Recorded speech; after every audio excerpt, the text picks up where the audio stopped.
Hello everyone, my name is Jimmy Vaughn, and this is my PowerPoint presentation over my biggest impact athlete, Roberto Clemente, baseball's first Latino star. So before we can get into Roberto's impact on both baseball and society, we first have to look at where he came from. So in Roberto's early life, he was born August 18th, 1934 in Carolina, Puerto Rico. Now at the time of Roberto's birth, Puerto Rico was going through somewhat of an economic hardship. Families were finding it hard to make money because the industries that had previously run the economy were starting to fail. Now, Roberto's father was a foreman on a sugarcane plantation. And to help his family out, Roberto would help his father out by shoveling things into trucks, moving bags, any kind of manual labor that may bring in a little extra money and help his father out.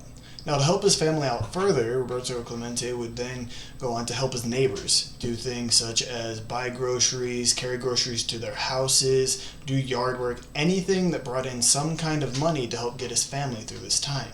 Now, all this manual labor ended up paying off for Roberto, as many started to notice that Roberto had a knack for athletics. He was a very athletic kid, and because of this, he ended up participating in many sports. Now, while he may have participated in almost every sport under the sun, Roberto had a specific love for baseball.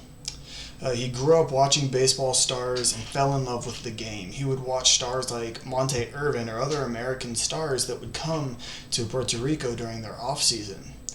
So after watching the baseball stars, talking with some of them, and honing his own skills, at the age of 14, Roberto would go on to join a softball team.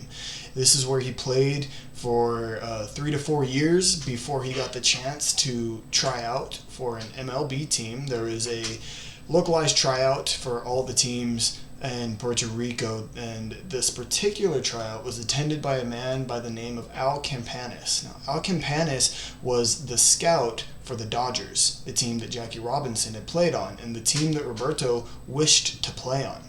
Now, Campanis was immediately struck by Roberto's talent, specifically his arm from the outfield, being able to throw a ball on the line to third base from right field, and his speed, able to outrun just about everyone else on the field. However, the Dodgers decided not to draft Roberto in 1952. Now, in the same year, Roberto ended up beginning his professional career. He joined the Santurce Cangrejeros, which is a team on the Puerto Rico League. He played on there for 2 years, leading that team to become very successful. And in 1954, the Dodgers ended up remembering that he was there, that Clemente was there, and Al Campanis ended up telling them about how promising he could be. A little rough around the edges, but he had all the makings to be a great star. So the Dodgers ended up signing him in 1954, but never let him play for the Dodgers team. He ended up playing for some of their minor league teams and their international team, the Montreal Dodgers. And while he was very successful, the Dodgers started to be scared that other teams would start to take notice. So they tried to take every precaution to keep Roberto Clemente on their team. However, this was to no avail, as Clemente was eventually drafted by the Pirates of that same year, in 1954. Now, the Pirates drafted him in 1954, but they had an abundance of outfielders, so Clemente was not able to start on the Pirates. Clemente's first official start came in 1955 against, as people would have it, the Dodgers. Clemente would go on to have a great game and earn his way onto the starting lineup of the Pirates, where he spent the rest of his professional career. Now, in 1960, the Pirates got a chance to go to the World Series, and Clemente ended up leading them to a World Series win with a hit in every single game of the series, something that's completely unheard of. Clemente would go on to accomplish many other tasks and lead the Pirates to a second World Series win in 1972, doing what he did in the first, getting at least one hit in the series. Now, unfortunately, Roberto Clemente's life was taken from him sooner than most. In 1972, Nicaragua was devastated by an earthquake. Now, Clemente, being both a humanitarian and knowing many people and children in Nicaragua, quickly organized a committee to provide relief. He spent a significant amount of money setting this committee up, trying to get relief to Nicaragua. They would send things such as necessities, cleaning supplies, food. They would load cargo planes. Now, overcoming a fear of flying, Clemente ended up boarding one of these planes that just so happened to be about 1,000 to 2,000 pounds over the recommended weight limit. Now, because it was so far over the recommended weight limit, the plane never actually ended up making it to Nicaragua. It crashed just off the coast, and while the fates of all those on board was not immediately known, it came out that all 5 men on board, including Clemente, had died. Now, a year after this had happened, in 1973, Clemente was inducted into the Hall of Fame following a special election. Now, a special election had to take place because it's usually commonplace that people have to wait 5 years after they start playing before they can be entered into the Hall of Fame. However, because of Clemente's actions, because of his popularity, the MLB powers to be decided that this would be okay. Now, Clemente entered in the Professional Baseball League just years after Jackie Robinson had broken the color barrier. And while Robinson may have opened up some opportunities for those of color to play in baseball, it was still a cesspool of racial discrimination, and Roberto saw this more than just about anyone else. There were many times in both the Dodgers and the Pirates teams that he had to do things such as eat on the bus with the other colored players while their white counterparts were able to eat inside, eat better food. Roberto would also go on to endure slurs from both teammates and team owners, with some team owners even banning the use of his native tongue in the clubhouses. In fact, banning all uses of things that weren't English. Now, one of Clemente's biggest obstacles was the media. The media at this time was in the habit of downplaying the actions of those who were not of their own ethnicity. In other words, for players who weren't white, they were being downplayed, and Roberto received the brunt of this more than just about anyone. Clemente was very outspoken about what was going on, and because of this, the media saw this as anger, as hatred, and they decided to focus on this rather than his abilities on the field. Now, this was also happening to other Latino and black players, but none of them really ever spoke up, and this was due to the fear that if they spoke up, if they caused any kind of stir, that they would lose their position, be knocked down to the minor leagues, or lose the ability to play baseball at all. However, Roberto Clemente wasn't having any of it. He, instead of keeping his mouth shut, enduring it so that he could play ball, he took every opportunity to speak against the racial injustices in baseball, whether this be bashing the media, bashing the owners, publicly showing and stating how bad fall and spring camps were, how bad the winter teams were sometimes, and really just publicly bringing to light the fact that baseball was still ripe with racial discrimination.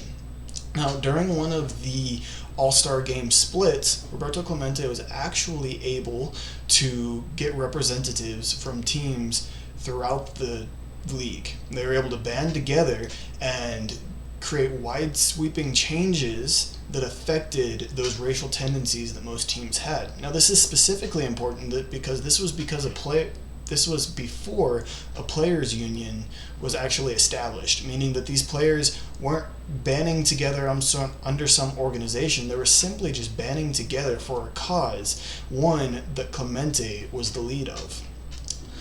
Now, even though the changes were just happening to the fall camps, those changes started to create ripples in other areas of baseball as well as the rest of society, really changing the way that our society and sports saw race.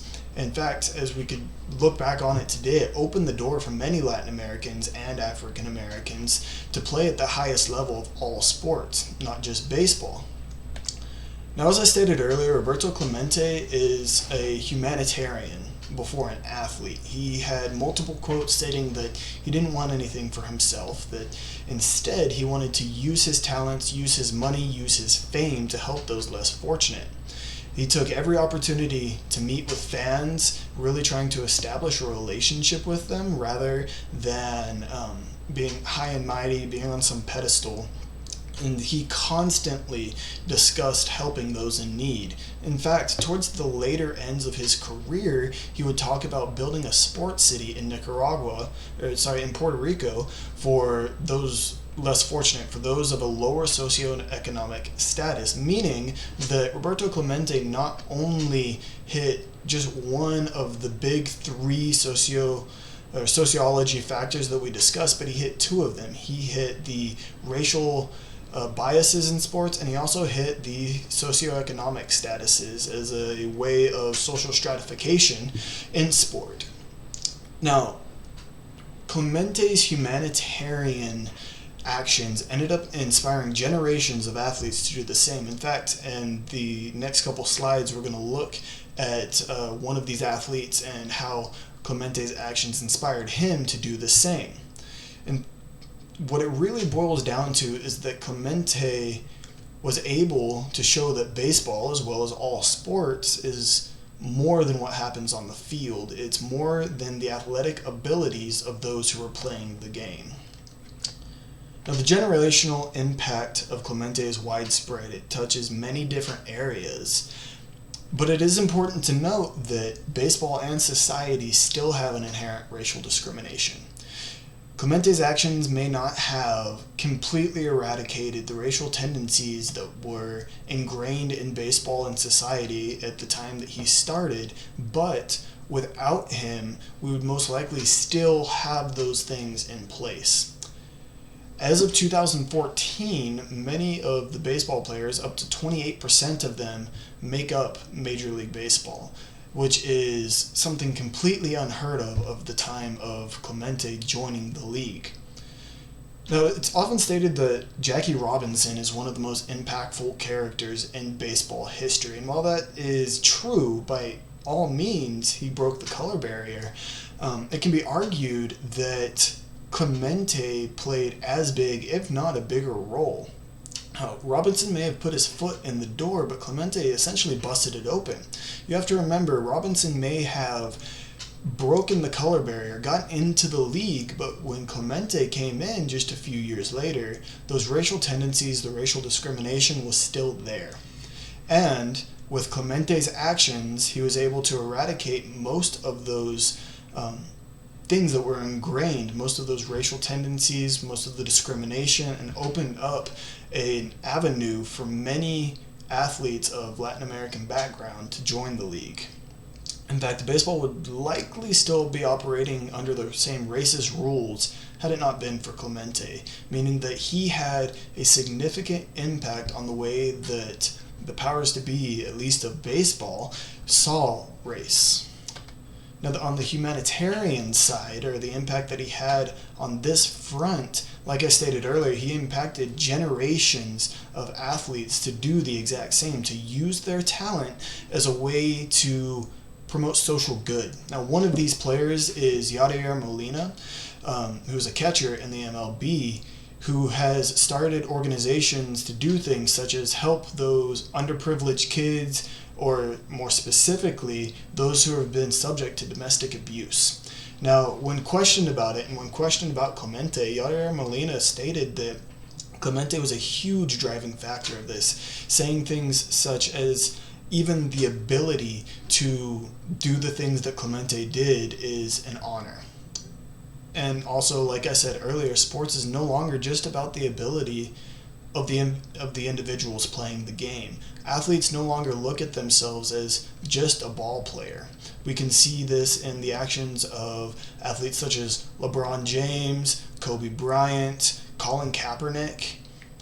If it had not been for Clemente doing the things he did, showing that athletes could still have power during their sport without losing the ability to play, the athletes of today may not have been able to do the things that they do, they may not realize the power that they truly hold.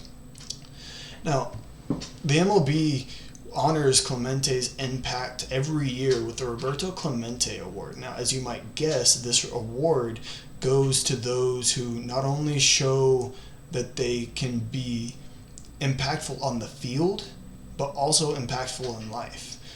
Players such as Yadier Molina, who opened that organization, have won this in the past. It's a way of giving athletes more incentive to create social good. Athletes are encouraged to promote positive social change rather than just playing the game. Something that, like I said earlier, may not have been the case had it not been for Clemente.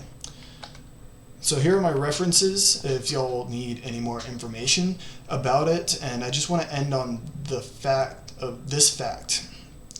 Clemente may be forgotten as far as his athletic ability. He was able to hit 3,000 hits, he was able to win 2 World Series titles, and that may be forgotten, but won't be forgotten is the fact that Latin Americans now have the ability to join the MLB, and athletes as a whole can now use their statuses to promote social good, which is why, in my opinion, Roberto Clemente is one of the most impactful athletes of all time.